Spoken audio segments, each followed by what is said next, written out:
for his final game, 49th, for those of you who are counting.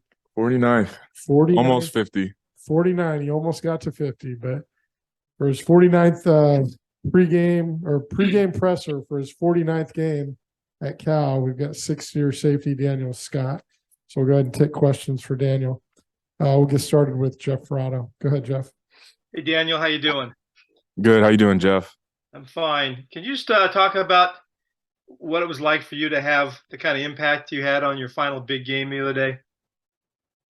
Yeah, I mean, I think, as the days go on, you still process in your brain, especially being it only a couple of days ago, but it was definitely a surreal moment. Memories that I'll share with family and friends and even teammates at weddings going forward in our lives. It just meant a lot. I said this after the game too, to see the smiles not only on my teammates and coaches' faces, but the Cal community, the Berkeley community, random people in the Bay Area, let's say, to see them and the joy that it created just for us to keep the Axe here, it meant a lot. And, even for me, speaking personally, to have, some successes in the game meant a lot. We've had some ups and downs this year, not only as a team, but myself, always wanting to play better, always wanting to improve, and to see some of, all that hard work flourish means a lot. And I believe you're from Pasadena originally, right? Yes, sir. Yeah. Do you feel like a Bay Area guy now and obviously a Cal guy? But I mean, how long did that process take for you to sort of transition to where you're at now? Yeah, I mean, I definitely say as my time's been up here, I've grown closer to the Bay and enjoyed everything about it. Yes, I am like a SoCal, LA native, but who knows? The world is my oyster. Cal has an extraordinary network, not only in the Bay but across the country. So, but yeah, going back to what you said, I've loved every part of being in the Bay, being at Berkeley, and utilizing all the services and networks that we have. And do you hope to continue playing football, I presume? Yes, sir. That's going to be the goal of mine.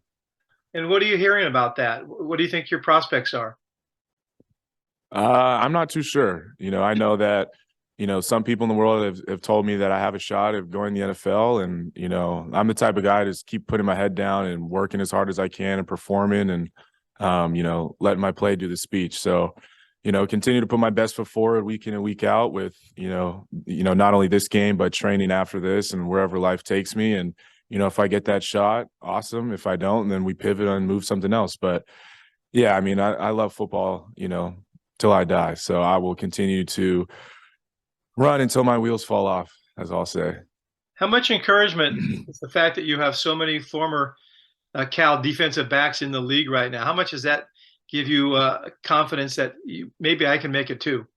Right. I mean, I think it's huge. Not only does it show, what type of product Cal can produce and continue to develop here, and to see them flourish in the NFL speaks volumes to, our program and, what we do here.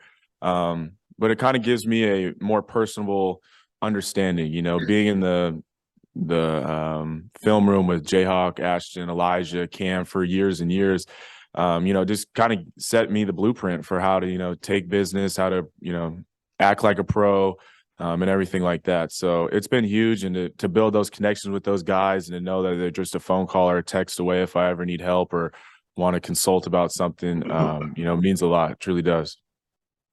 Thanks, Daniel. We appreciate your help all these years. Always. Thank you. Okay, we'll go to Jim McGill, Bear Insider. Hey, Daniel, congrats on the big game win. I'm sure that was gratifying. So you had the chance to play or to be on bowl teams, two of your first early seasons, and not again since then. Does winning 3 of the 4 last big games and the last 2 take a little bit of sting out of that and give you some good memories to finish up your Cal career with? Yeah, definitely. I mean, I think every year, beating the rival, regardless of how well or not so well your season went, means a lot. But yeah, I mean, seeing fans storm their field, seeing fans storm our field, seeing the joys of, what football can bring you means a lot. And like I said, it's going to be memories that I'm going to cherish, not only, this year at Christmas, but for years to come at weddings, everything. So, yeah, I mean, we've had ups and downs. I've had ups and downs for my 6 years I've been here, but again, to win those games against our rivals, is, truly remarkable. How powerful was it to see the stands maybe more full than in your career at Cal and in such an important game and being able to win the big game at home too? Right, right. I mean, yeah, it's without saying that we needed to, try to keep the axe here, and we hadn't won in a handful of years at Memorial. But yeah, to see all those fans, to see how packed it was that night, begs the question, why can't we do it more? So hopefully, as years come on and I come and visit and come back and celebrate with the other alumni and support my younger teammates, hope we can continue to pack the house. Because once you do it once, why not do it again? Definitely. And back to the question about NFL, have you talked to Jayhawk and Ashton and the guys about advice for preparing for the next level? Maybe something that can give you a little bit of an edge to give you that opportunity, because so much of it is about opportunity of being in the right place at the right time. Right. No, 100%. I try to use them as much as I can. Ashton, Jayhawk, even Elijah getting drafted last year, Cameron Bynum right now, even starting with the Vikings, utilizing them as much as I can, getting pointers for them as much as I can. Because it's like you said, not only getting that opportunity, but how do you maximize that opportunity? So, trying to maximize that opportunity as best I can and learning from those guys has been, something important for me, not only through this year, but, last year and years to come. Awesome. Thanks. Well, the fans and media will definitely miss you. You've been a classy representative for the program. Thank you. I really appreciate that. Okay, we'll go to Steve Kroner from the Chronicle. Daniel, yeah, just going back to the Cal community, I do have a connection. My old roommate is a writer named Jim Rainey, and I think he said that you might have played Little League baseball or football growing up, or either played with or against his youngest son, Hank. He grew up in South Pass. Anyway, Yep. They had good things to say about you. Well, we love it. I loved my it was a short stint of Little League and a little bit of All-Star in there, but I loved baseball in the South Pass Little League community. So give him a shout if you see him. I will do so. In any event, you do have one more game to play, and you do have one guy who's a quarterback on the other team who's pretty darn good. What distinguishes Dorian Thompson-Robinson? And I'm not going to say how do you stop him, but how do you at least try to contain him? Right. Yeah, I mean, their quarterback over at UCLA, he's a good playmaker, likes to extend plays, put his, teammates, whether wide receivers and running backs, in advantageous situations. They've had some success this year in dealing with, wins and whatnot. They've also had some road bumps. So, again, it's a really competitive team, really good team. I think as a defense, we got our we got a good test going in front of us, and I think we're really excited. We love playing the best or, playing the top caliber people because it only shows what type of players we are. So, yeah, I mean, we played some extraordinary quarterbacks throughout the season this year, and, DTR is another one of them. So, again, I think we're really excited to not only play him, but try to control him and, inevitably win the game.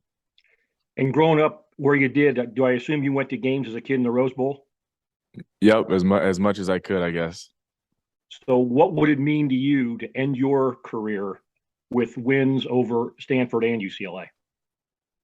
Yeah, I mean, I think it's huge. Getting the first step, keeping the axe here was, just a step in the right direction. And I think for me, leaving on a good note with a win, would be huge. Not only is it a hometown, rival, I guess you could say for me. I got a lot of family that likes UCLA and, family at home that cheers for me, but at the same time, it's just the next game. And, yes, it's my last game, and I want to end on a good note, but, just trying to end this season on some positivity and some confidence leading, for me in the off season and for this Cal, team in the winter and spring, ending it on a good note so they could start next season strong. Very good. Thank you. Thank you. Okay, we'll go back to Jeff Ferrato. Go ahead, Jeff. Daniel, what do you see for the future of the Cal program? It's been, as is alluded to earlier, 3 straight years without a bowl, and this was not the season you guys envisioned, obviously. But how do you think they'll do going forward?